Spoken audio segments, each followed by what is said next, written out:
Tell us about all this different series. I mean, there's a theme, as you've mentioned, about your work, but tell me what we're working on now. What are the most exciting things that you're part of? So we have a couple different things, and then I'd love to share a model that we're discovering that I think might be intriguing.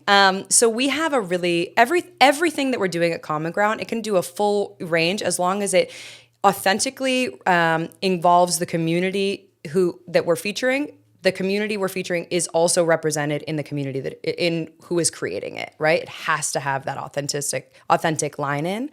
And then also, is it helping people reimagine what's possible while still grounding it in a really deep sense of reality, right? Because we want to have no one is going to say, oh, well, that doesn't exist. But we do call everything we do counter-narrative, right? It's a narrative against some of the mainstream ideas that really do. These algorithms run off fear. They run off keeping us feeling disempowered. They run off that is the structure of the model. That's how it operates, right?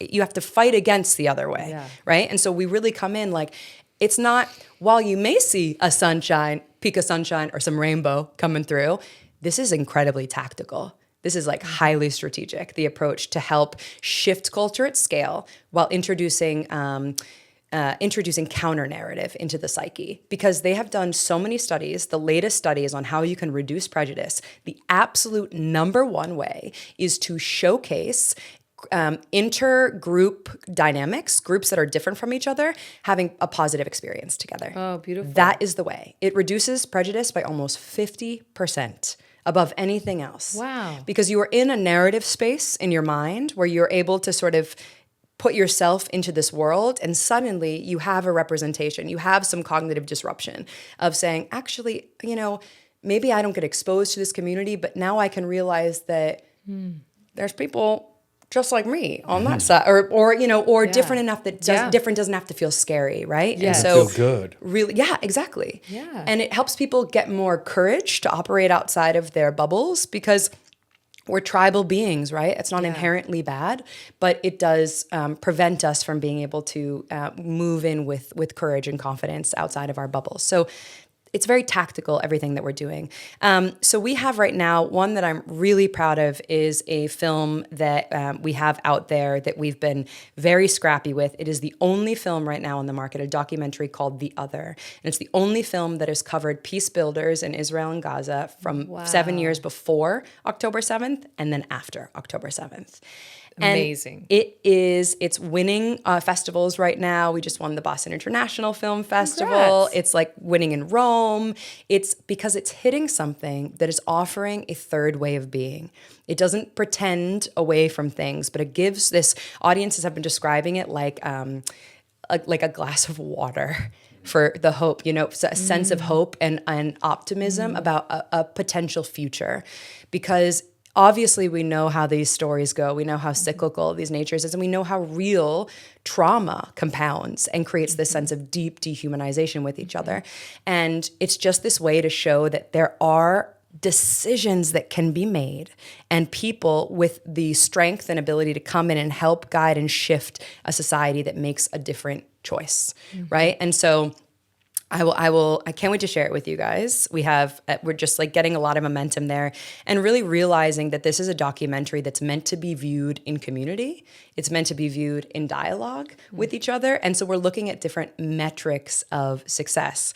I want to weave in a little bit of some of these metrics and models because I think it might make sense for what. So I don't know if you're familiar with Blumhouse and Blumhouse's model. Are you familiar at all? I've heard of Blumhouse. So Blumhouse predominantly makes horror movies and thrillers, and their model is pretty exceptional, and it fits this world that we're living in right now in TV and film.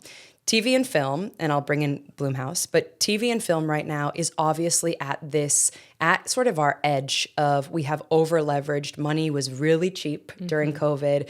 People were spending all the money, when I say people, streamers were spending so much money, grabbing all their development deals. They had this huge backlog suddenly when money got really expensive. And so there is not a real future for this current model. It's not sustainable at all. And it's not good for the artists and not good for the creators and not good for the producers because in the world of the streaming wars, which Netflix has arguably won, right, it comes with such inflated budgets and such over leveraged budgets at the front end, right? That it's just not sustainable. You also lose any ability. Syndication is gone, right? Yes. You don't get to make any of your money on syndication anymore. So we are bringing it back to a pre-streamer world with post-streamer wisdom, right? So Blumhouse creates very low budget, premium looking still content.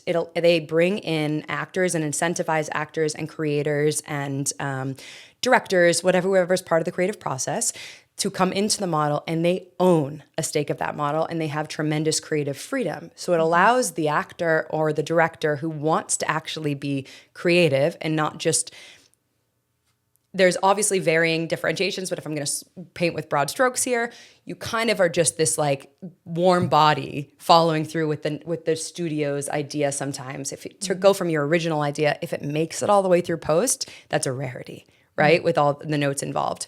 And so this model allows us to take the independent film model and apply it to television, because this is an acquisition model for acquisition time for streamers. There's no budget anymore for being able to have long development processes or be able to even buy things in the development process.